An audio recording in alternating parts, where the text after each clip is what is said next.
Hello. Welcome to the Bore You to Sleep podcast. The podcast that will hopefully help you get to sleep. I am going to read an open source book, one that is not particularly interesting, but one that is hopefully boring enough to get you to sleep.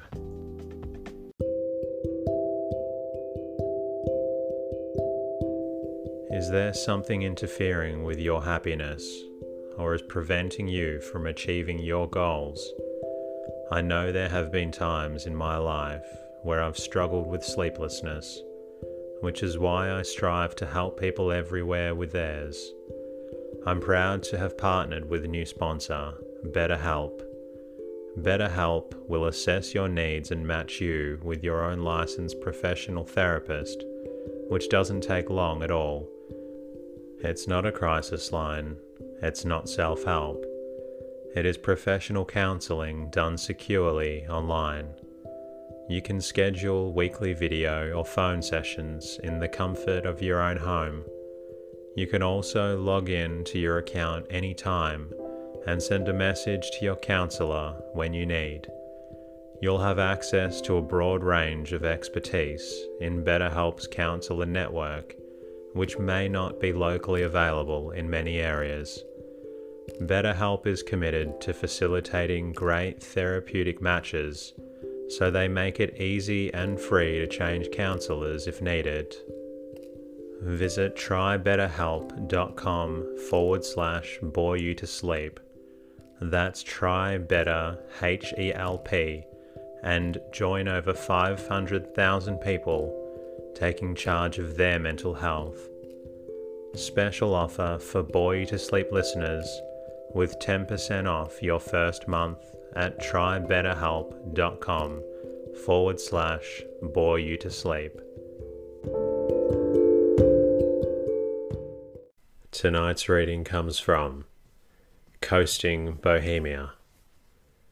This story ventures through several eras as we closely look at the life and culture that belonged to each of them. Published in 1914, this book was written by J. Commons Carr. My name is Teddy, and I aim to help people everywhere get a good night's rest. Sleep is so important, and my mission is to help you get the rest that you need. The podcast is designed to play in the background while you slowly fall asleep. Thank you to everybody who took the time to leave a review during the week. Your ongoing support is greatly appreciated and is what helps me bring out more episodes for you. For all the other listeners out there who find the podcast beneficial, please leave a review and comment in your podcast app. Even one sentence helps out. If you're a regular listener of the show and would like to say thank you, a great way to support the show is to become a Patreon or sponsor at boretosleep.com. I'm grateful for everybody who continues to sponsor the show with a financial contribution, regardless of how big or small that may be. If you would like, you can also say hello at boretosleep.com. I'm on Twitter and Instagram at boretosleep. You can find me on Facebook by searching Bore You to Sleep podcast. In the meantime, lie back, relax, and enjoy the readings. Bohemia, Past and Present. The papers which compose this volume make no claim to any sort of ordered plan in their composition. They reflect in some measure the varied activities of a life that has been passed in close association with more than one of the arts, and therein lies their sole title to so much of coherence as they may be found to possess. Lord Beaconsfield once defined critics as men who had failed in art. The reproach, however, is not always deserved, for youth is often confident in its judgment of others at a time when it is still too timorous to make any adventure of its own. For myself, I may confess that I had adopted the calling of a critic long before I had found the courage to make even the most modest incursion into the field of authorship. My first essays in journalism, made at a time when I was still a student at the bar, were chiefly concerned with the art of painting, and I look back now with feelings almost of dismay at the spirit of reckless assurance in which I then assumed to measure and appraise the achievement of contemporary masters. A little later in my career, I was brought into still closer contact with the art of the theatre, and in both these worlds, as well as in that of literature itself, I was fortunate in the formation of many valued and enduring friendships, which have enabled me, in such of the following chapters as bear a distinctively biographical character, to record my personal impressions of some of the notable figures in the literature and art of the later Victorian era. The reader who accompanies me in my voyage along the shores of the Bohemia of that time will quickly realize that it is not quite the Bohemia of today. Indeed, since Shakespeare first boldly conceded to the kingdom a seaboard, each succeeding age, and almost every generation, has claimed the liberty to refashion this enchanted country in accordance with its own ideals. The coastline has been recharted by every voyager who has newly cruised upon its encompassing seas, and in recent days its boundaries have been enlarged by the occasional incursions of society, which has lately condescended to include the concerns of art within the sphere of its patronage. But, although no longer retaining its old outlines upon the map, there is enough of continuity in the character of the inhabitants and in the subjects of their preoccupation to render a brief survey of earlier conditions of something more than merely archaeological interest.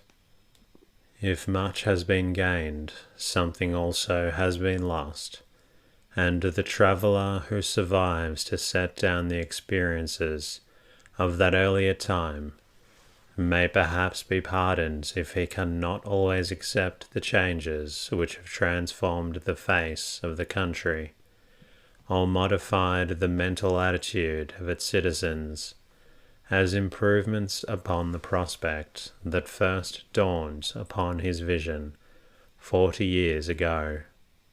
I read the other day a confident pronouncement made by one of the apostles of the more modern spirit which gave me the measure of the revolution that has been effected in all that concerns our judgment upon matters of art. Art, declared this authority, cannot stop. The moment it rests and repeats itself, or imitates the past, it dies. There is here no faltering or uncertainty in the assertion of those principles of faith and criticism which are embodied in the newer gospel, and it took me a little time to steady myself in the face of declaration which seemed to overturn the settled convictions of a lifetime. But after much pondering, my courage returned. I perceived that apart from the underlying truism that life implies movement, and that art as its image must share its vitality, there is nothing here that is not highly disputable or wholly false. Art indeed never stops, but it does not always go forward.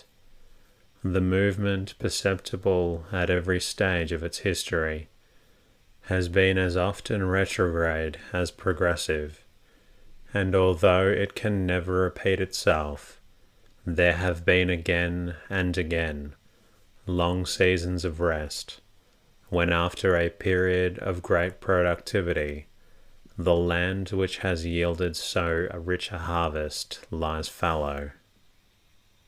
But the final clause of the proposition, the imitation of the past heralds approaching dissolution, is demonstrably untrue of every great epoch of artistic activity.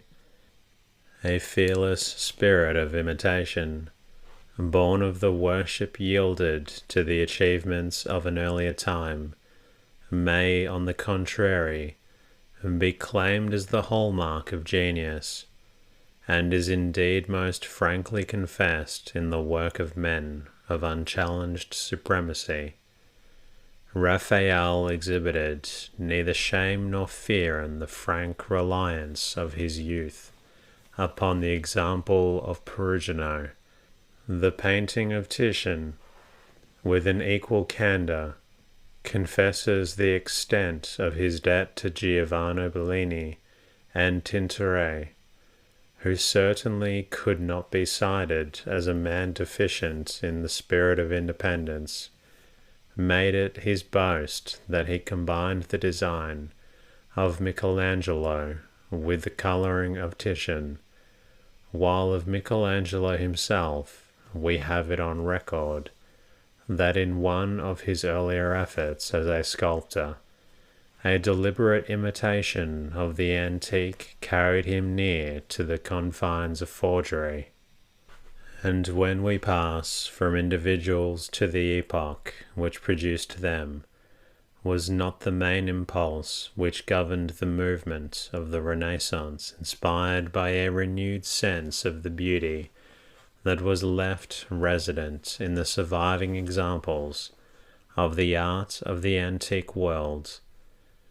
And all later time yields a similar experience.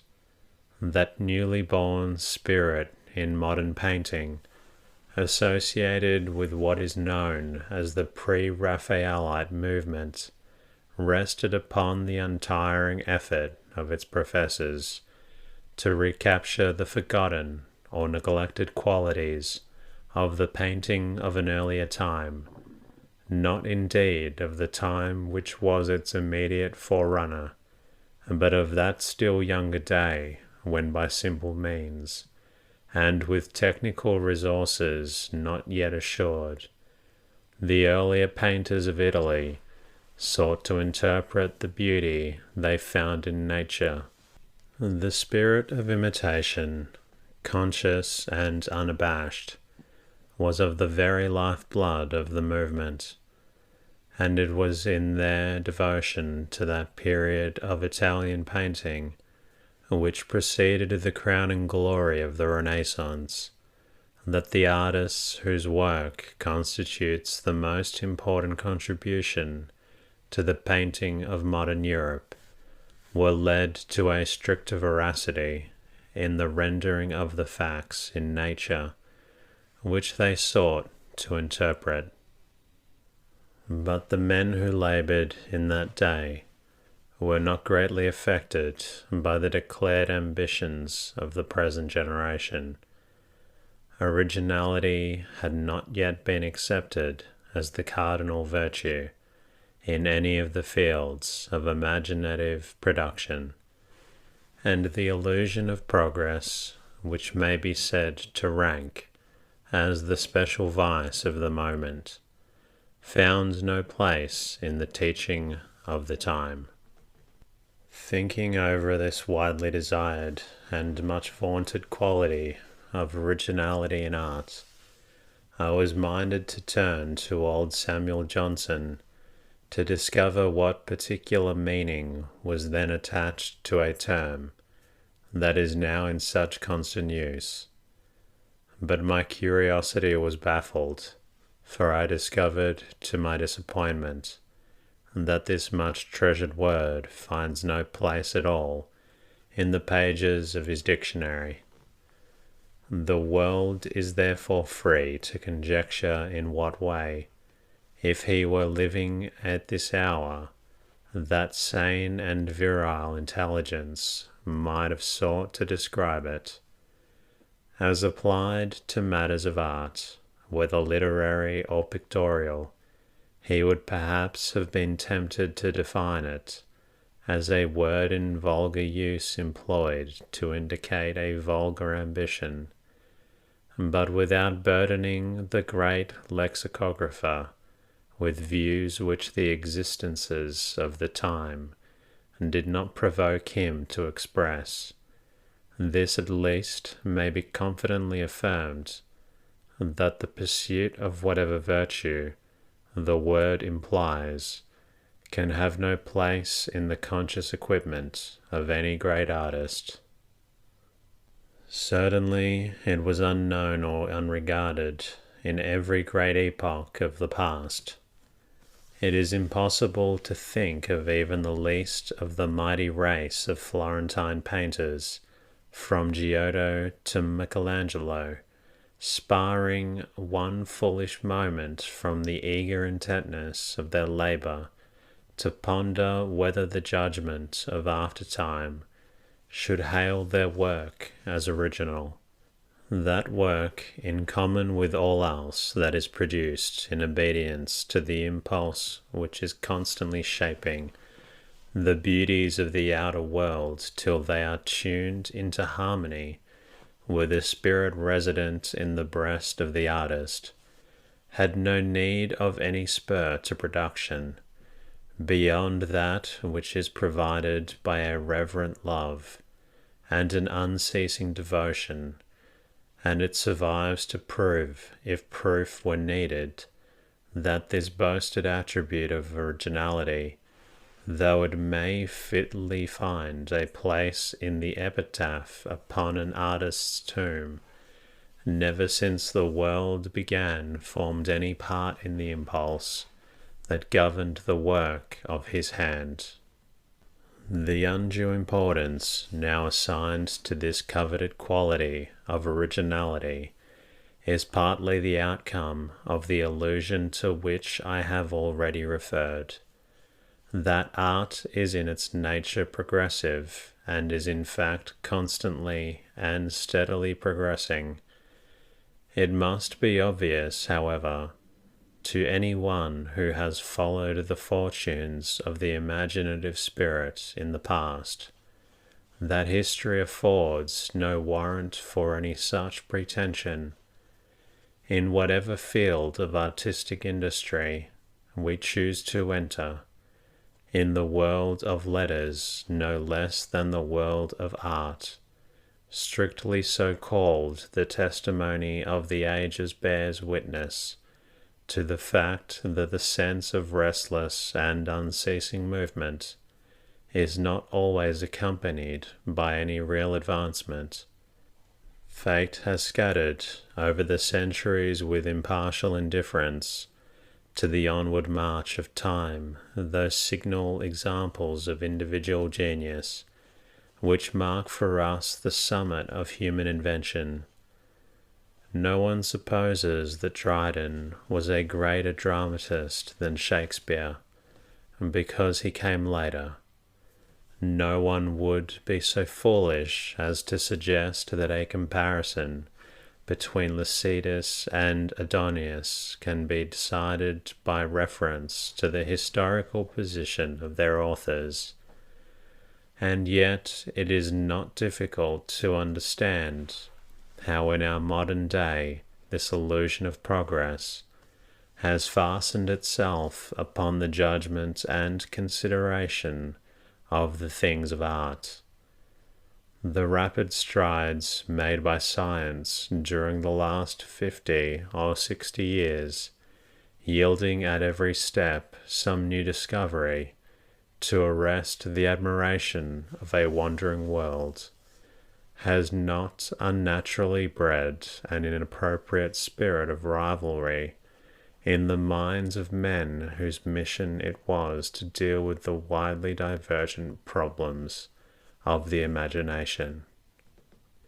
Indeed, it is easy to discern in the literature of the Victorian era that some of its professors were apt to be haunted by the fear that their different appeal might be partly overborne or wholly silenced unless they too could prove to their generation that what they had to offer for its acceptance registered something of a like superiority to the product of earlier times.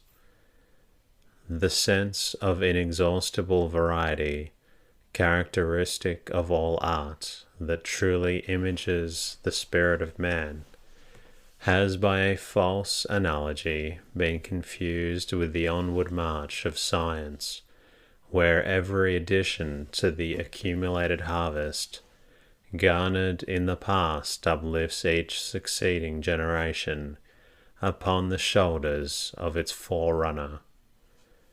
Art cannot compete on such terms, and any comparison so conducted must relegate its claims to an inferior place. Yet though so much may be freely confessed, it does not therefore follow that its unchanging appeal is to be counted as an unequal factor in shaping the destinies of humanity.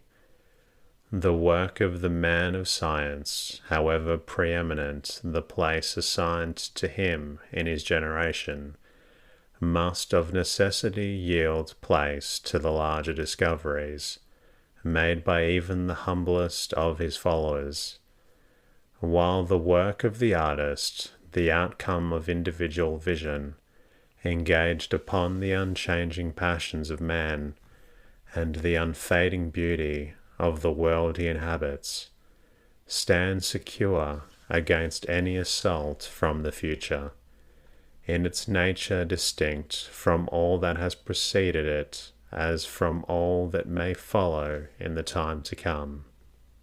But there are recurring seasons in the history of every art, when the worker becomes unduly conscious of the medium in which he labours, and correspondingly forgetful of the truth he seeks to interpret.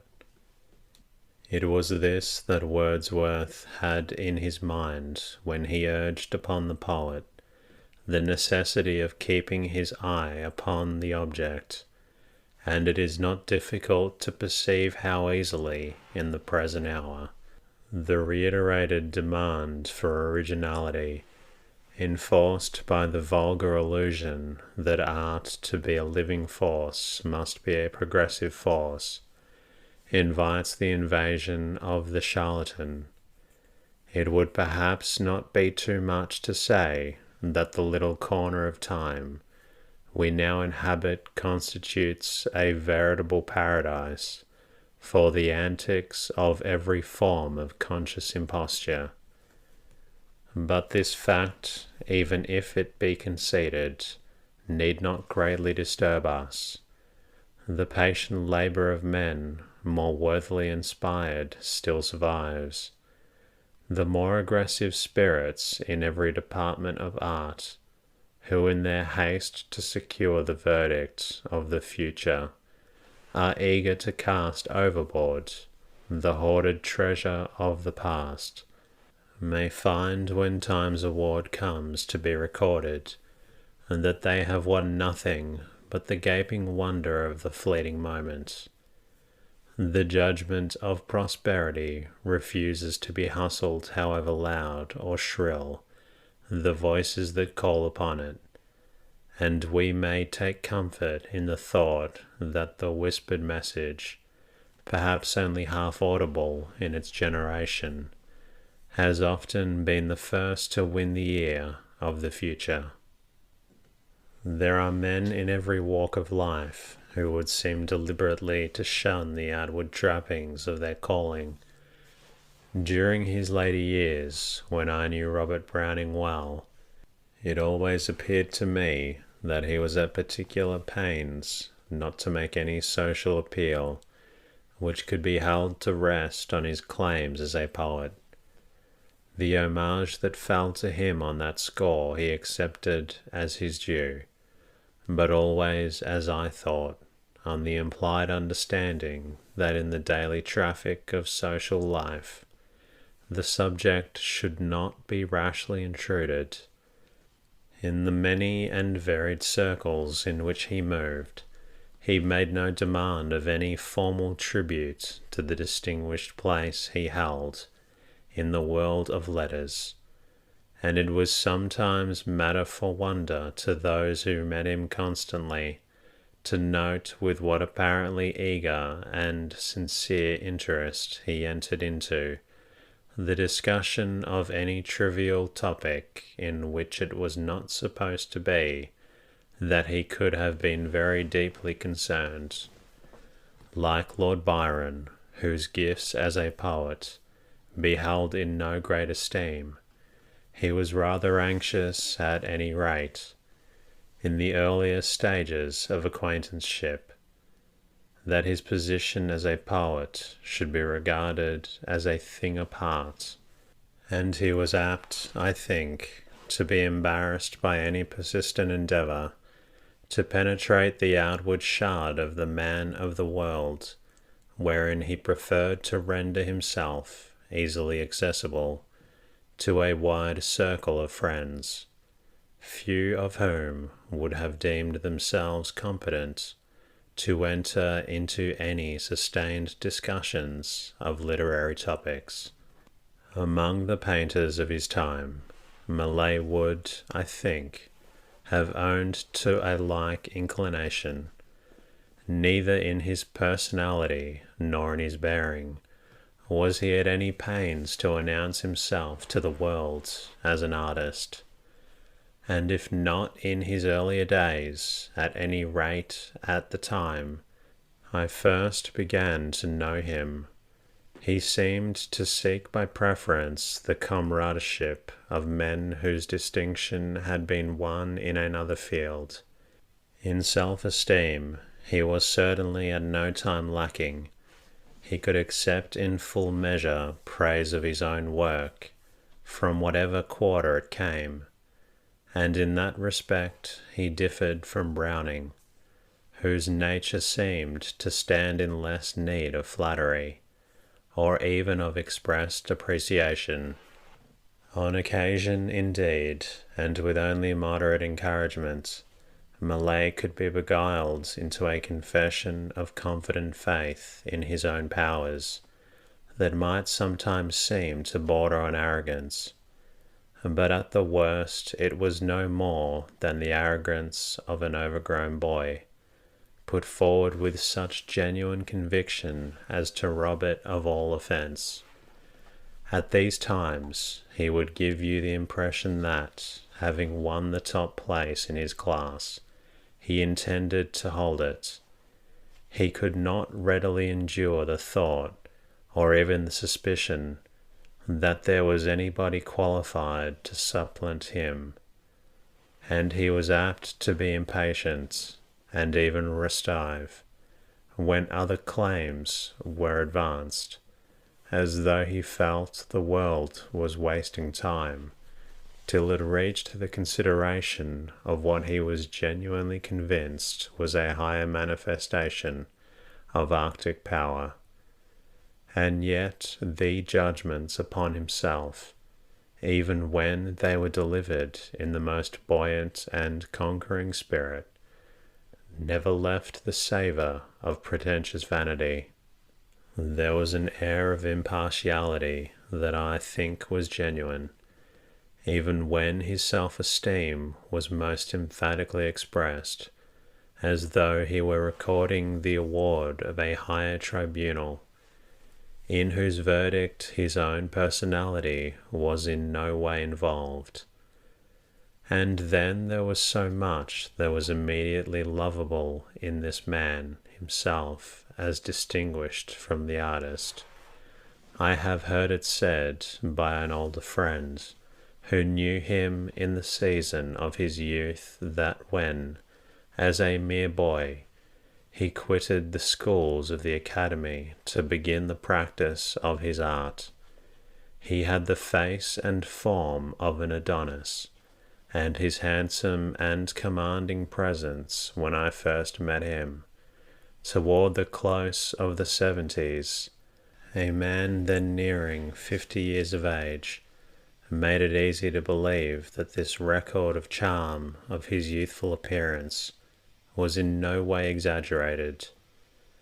And yet the frank outlook of the face, with its clear blue eyes, and firm yet finely modelled mouth, though it spoke clearly of power and resource, and betrayed in every changing mood of expression the unconquerable optimism of a nature that retained its full vitality to the last, did not, I think then, or at any time, yield any decisive indication of the direction in which his gifts were employed. Afterwards I learned to find in his features the true index of the finer qualities of his genius. But at our first encounter, it seemed to me rather that I stood in the presence of a robust personality that had been bred and nurtured in the free air of the country. It was always indeed easier to think of him as one of a happy and careless company during those annual fishing and shooting holidays, in which he so greatly delighted, than to picture him a prisoner in a London studio, arduously applying himself to the problems of his art. And in point of fact, he always brought something of that sense of breezy, outdoor life into the spacious studio at Palace Gate. Perhaps if he could have followed his own inclination, he would have passed a greater part of his life on the banks of the Northern River that he loved so well, quite in the later years of his life, when he was rebuking his old friend and comrade, Holman Hunt, upon a too obstinate indifference to the taste of this time. He said to him, "Why, if I were to go on like that, I should never have been able to go away in the autumn to fish and shoot. You take my advice, old boy, and just take the world as it is, and don't make it your business to rub up people the wrong way." Millet's ready acquiescence in the demands of his generation was to some extent an element of weakness in his artistic character, leading him occasionally, as he more than once confessed to me himself, into the errors of taste that he was afterwards shrewd enough to detect and candid enough to deplore.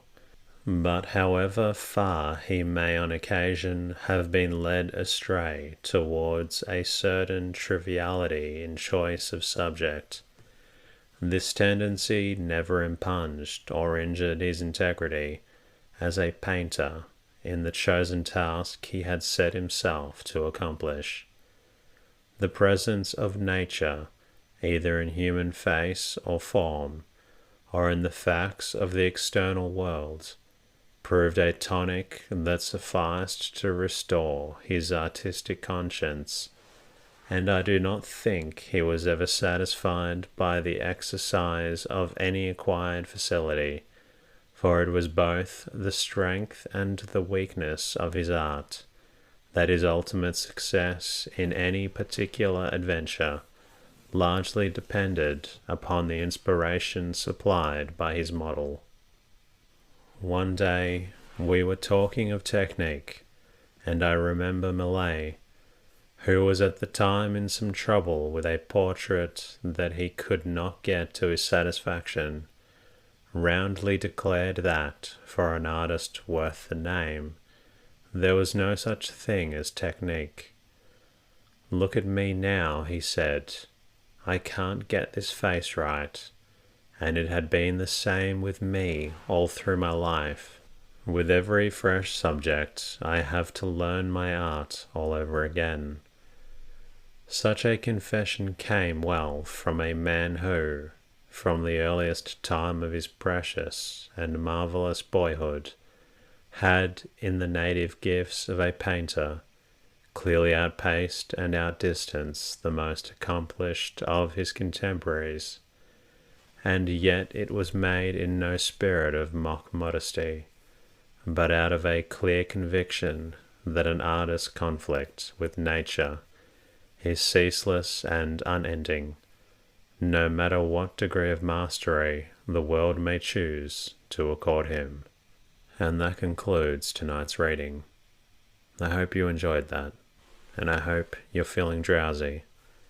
If you're not quite tired yet, please feel free to read another episode of the Boy to Sleep podcast. In the meantime, I'll be working on bringing you another episode very soon. Good night.